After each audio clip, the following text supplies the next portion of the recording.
son efectos adquiridos, no son de nacimiento, no son de la pared. ¿Ok?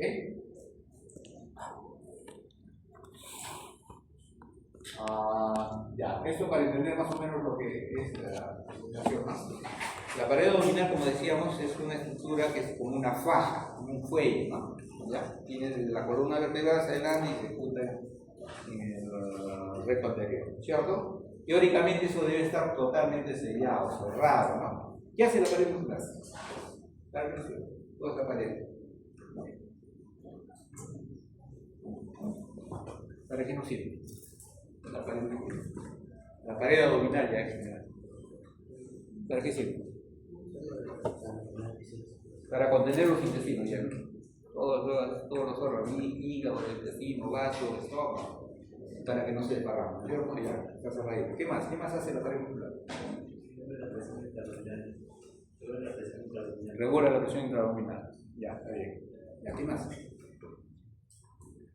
¿Para qué actúa? ¿O solamente es algo inerte ahí que...? No, también es dinámico. También es dinámico. Claro, cuando quieres toser. Sí.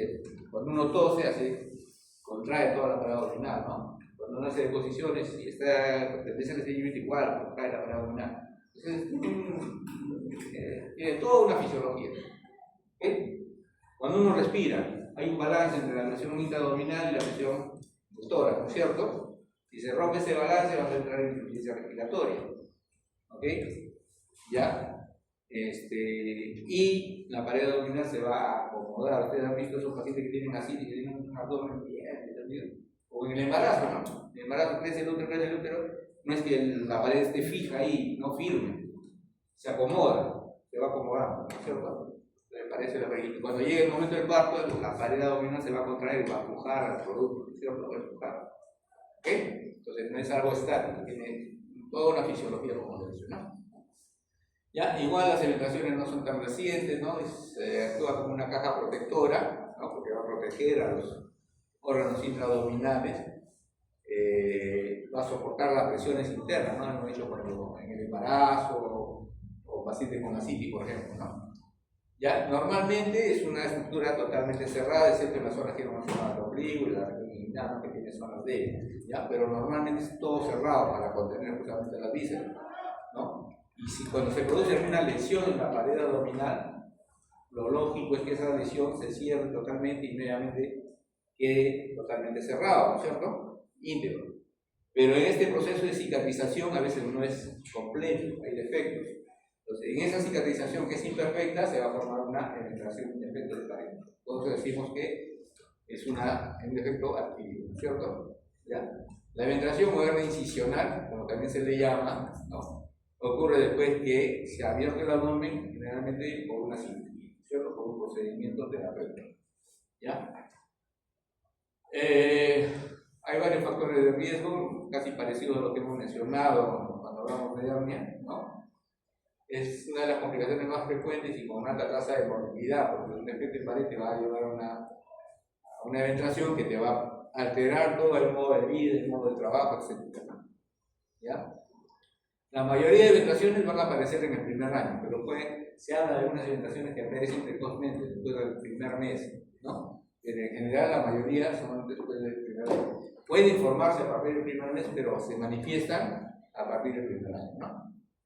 Y una eventación que es reparada, o sea que hemos operado a un paciente que ha tenido una eventación, la recurrencia va a depender del tipo de reparación y los materiales que usemos para la reparación. Normalmente no debería haber recurrencia, no podemos operar, ¿ya? Pero a pesar de eso, vamos a observar la recurrencia, ¿ya? Y no debe elegir el tipo de incisión cuando va a entrar a una cirugía, ¿no? Factores de riesgo, esto ya más o menos lo hemos visto cuando hablamos de hernia, pero acá hay que agregarle algunas cositas. Pacientes con obesidad no van a cicatrizar bien. Pacientes con tabaquismo ya lo hemos mencionado por qué. Las infecciones de herida, ese sí es un factor que podemos mejorar y a veces controlar. El problema es en cirugías de emergencia. En cirugía de emergencia tenemos que entrar con lo que nos llegue, ¿no es cierto? Y muchas veces con contaminación de la cavidad abdominal, que a la larga me van a contaminar la herida y me van a hacer una infección del sitio operatorio. Entonces, estas heridas no van a cicatrizar normalmente y van a, en la mayoría de los casos, llevar a una eventuación a la larga, ¿no? Y en algunos casos a una evisceración. Ya saben lo que es esta evisceración, ¿cierto? Ya, esto es lo que decíamos, la cicatrización debe ser rápida, consistente y firme, pero no siempre sucede eso, ¿no? Cuando eso no sucede, nos va a llevar a primero una dehiscencia, luego una evisceración y a la larga una eventuación. ¿Bien? Y hemos hablado sobre eso. Bueno, estos factores relacionados en relación al paciente, algunos de ellos los podemos corregir, controlar, algunos no se pueden modificar.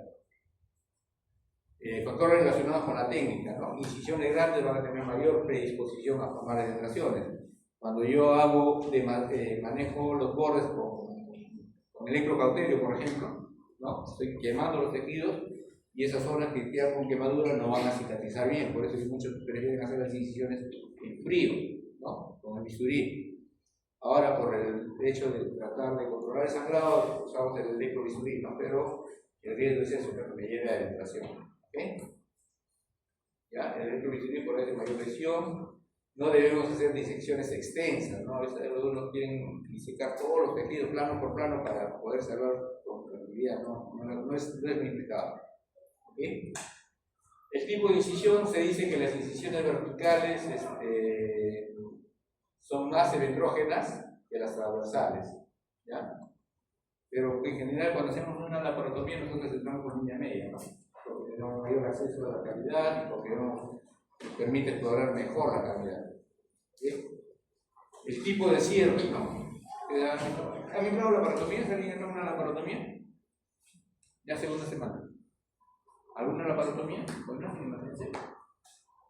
Un grupo tampoco no ha tenido suerte. Entraba pura laparoscopia, se entraba pura laparoscopia, ¿no? La mayoría. Bueno. En emergencia tú no seleccionas a tu paciente, pues no lo puedes corregir, ¿no? Y en emergencias que generalmente tienen con heridas contaminadas, contaminación de la cavidad abdominal, etc., ¿no? Entonces ahí poco ver, pero en la selectiva sí, ¿no? Podemos elegir el tipo de sutura, si hacemos sutura continua a puntos separados, ¿no? Tiene sus ventajas. Ahora generalmente nosotros hacemos sutura continua, ¿ya? La longitud de la herida en relación a la longitud de la sutura, hay un tema de ver cirujanos que utilizan el Vitril, PDS, nylon, ya es el nivel de cirujano para cerrar la pared, ¿no? ¿Ya? Vitril y PDS son reabsorbibles, nylon no reabsorbible, ya el cirujano escoge, ¿no? ¿Cuál de ellos va a usar? ¿Ya? Pero hay cirujanos que van a ver, utilizan una sutura de 70 centímetros, ¿no? Con una sutura te cierra una pared de cifoides pubis, con un solo hilo, que no es lo recomendable, ¿no? Porque deja mucho espacio entre punto y punto. Lo ideal es que la longitud de la herida sea la cuarta parte de la longitud del hilo que va a la relación de 4 a 1, para que pueda cerrar, hacer un cierre más hermético, ¿no? Es lo que se recomienda, ¿ya? Y cierre total o por planos. Antes se decía que mejor era hacerlo por planos, ¿no? Peritoneo, hacia hoja posterior, hoja anterior y bisural. Ahora hacemos todo en un solo plano, ¿no? Todo el paquete aponeurótico con una sola sutura y todo bien, nada más, ¿ya? Y siempre lo recomendable es evitar la tensión en la sutura. Esto ya lo hemos visto por la terminal, ¿no? Suturas de tensión tienen mayor predisposición a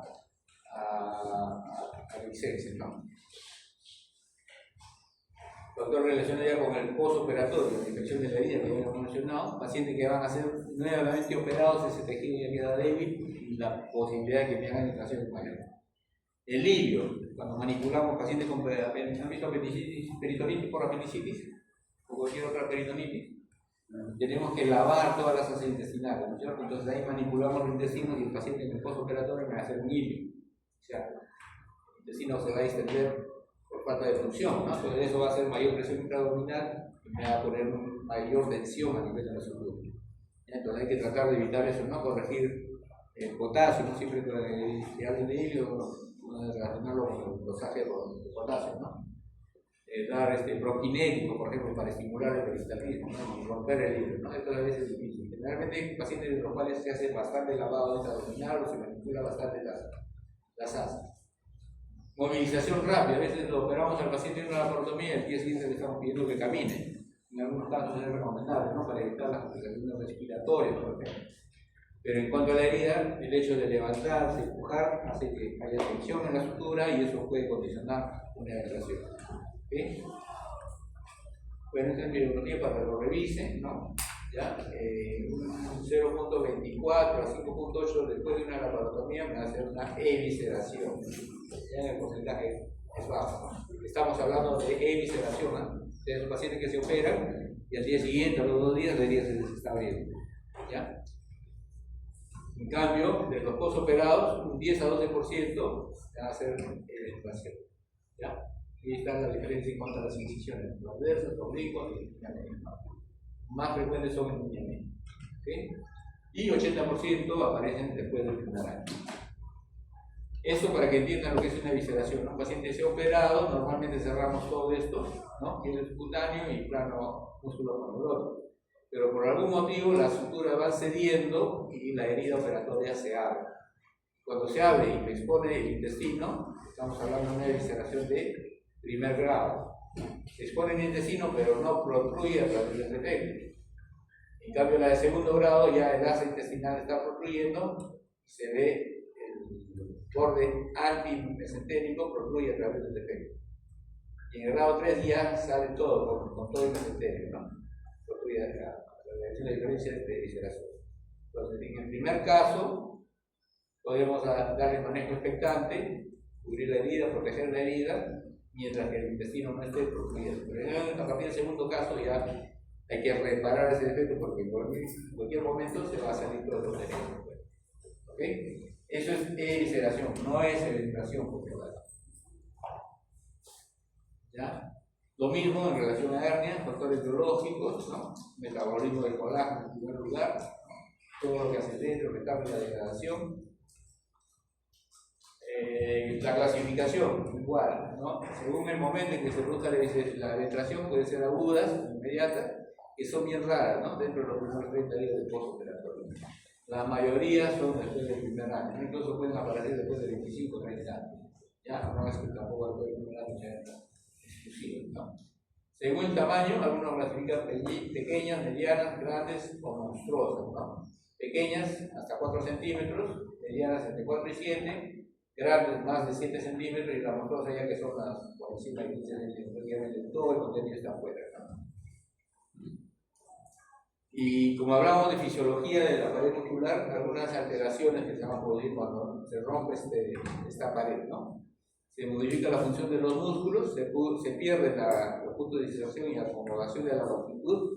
Si produces una incisión, los músculos se van a contraer y se van a retraer. Se pierde la pared, ¿no? ¿Ya? Y esta retracción es crónica, entonces los músculos permanecen ahí retraídos constantemente, ¿no?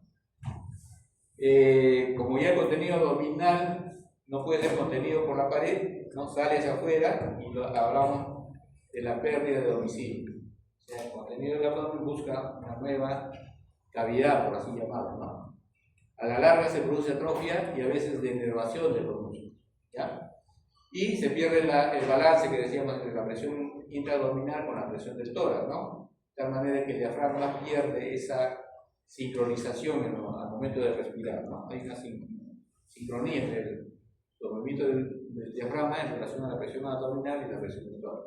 ¿Okay? Entonces el paciente va a entrar a una insuficiencia respiratoria crónica, ¿no? Que generalmente la compensa. Vean, esta es la pared abdominal, ¿no? El recto abdominal adelante y los músculos anchos lateralmente, ¿no? Oblicuo mayor, oblicuo menor y transverso. ¿Ok?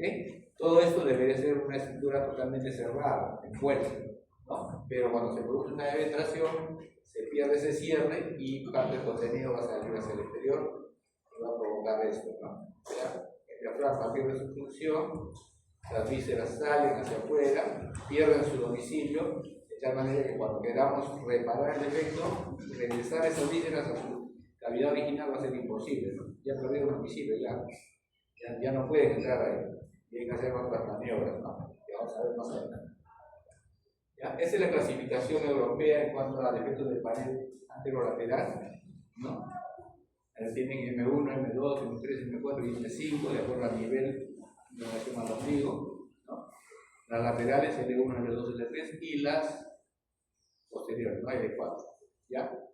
De acuerdo a la ubicación del defecto, vamos a ubicar en M1 hasta L4, y de acuerdo a la longitud y al ancho del defecto también hay una clasificación, menor de 4 centímetros, de 4 a 10 y mayor de 10, ¿no? Lógicamente, cuanto mayor sea el defecto, la longitud o el diámetro del defecto, más difícil va a ser la reparación.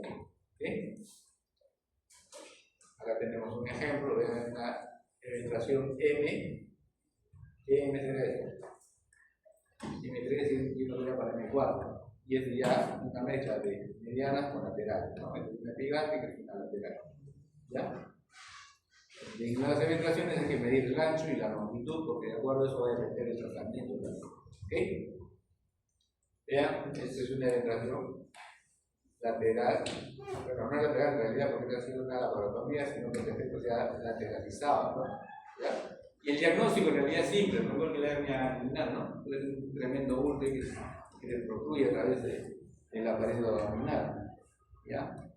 Pero para el tratamiento vamos a tener que ampliar el diagnóstico a través de una ecografía para ver cómo están los músculos. Vean, acá esta es una ecografía normal, acá está la línea media, este es el recto abdominal, y acá están los tres músculos oblicuos, ¿no? Oblicuo externo, oblicuo interno y transverso. ¿Okay? Acá está en esquema. El peritoneo por dentro. Esto está totalmente cerradito, acá no hay defecto, ¿cierto? Pero en ecografía lo que tenemos que ver es lo que esté el defecto, medir el diámetro y la longitud del preferente. A veces esto es más difícil con la ecografía, entonces recurrimos a la tomografía, ¿no? Vean acá, en la pared abdominal, acá está el defecto, vean, todo el contenido abdominal dentro del saco. ¿Qué corte es este? Han hecho tomografía ahí, no están viendo tomografía. ¿Qué corte es este? Coronal, este. Transversal. Axial. Y este. Sagital, ¿no? Entonces vemos acá en el coronal cómo construye. Ese es un plano anterior, porque acá todavía se ven los músculos. En el sagital se ve mejor cómo construye a través de la pared. Y en el axial, vean cómo todo el contenido está por fuera de la cavidad abdominal. ¿Okay? Aquí hay que hacer mediciones, ¿no? ¿Cuánto mide el defecto? ¿No? Incluso hay medidas comparativas entre la longitud, digamos, del saco comparado con la longitud de la cavidad. Hay un índice de Tanaka. Revisen eso.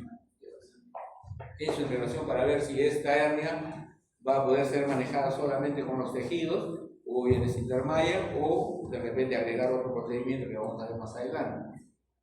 ¿Ya?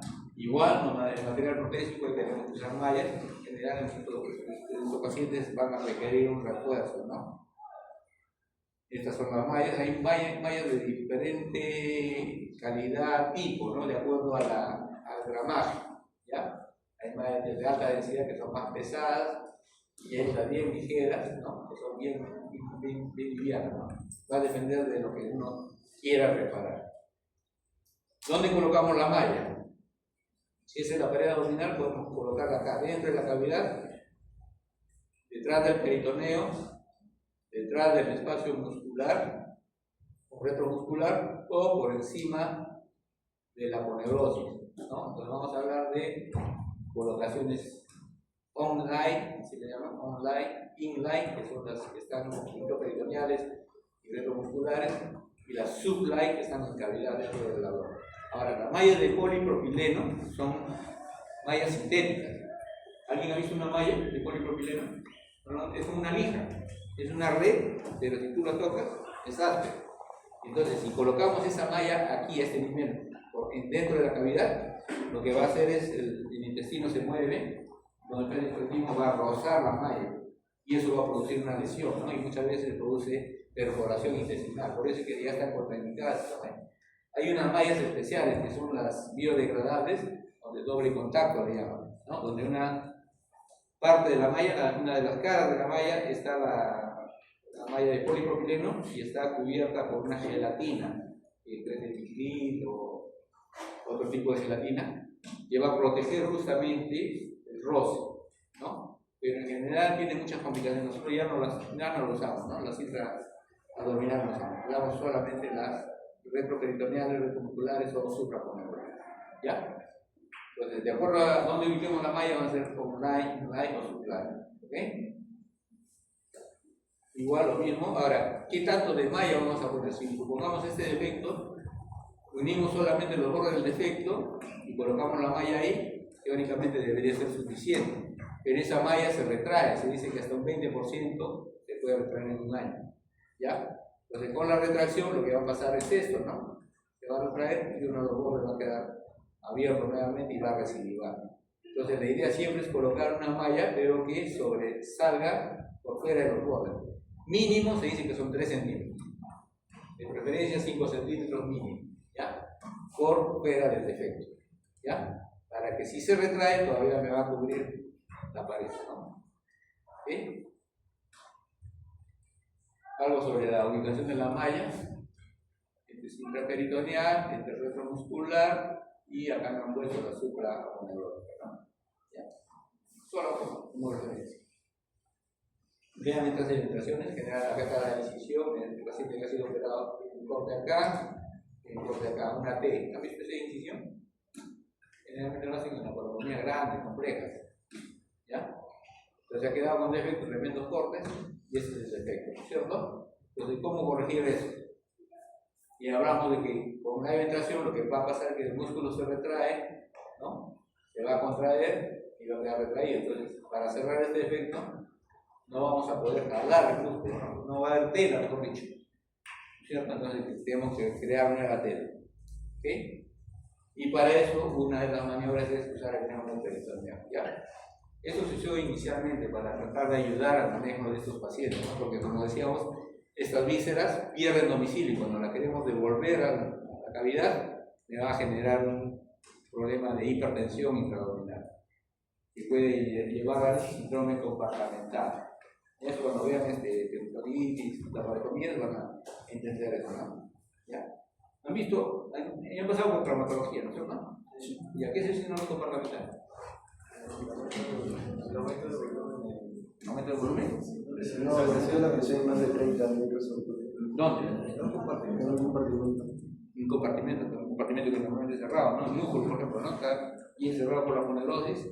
Se lesiona, se inflama el músculo y ya se presiona y empieza a necrosarse, ¿no es cierto? Algo parecido sucede en el abdomen. El músculo está cerrado, ¿no? Si tú le metes a presión, digamos, las vísceras y cierras la pared, esas vísceras van a empezar a sufrir.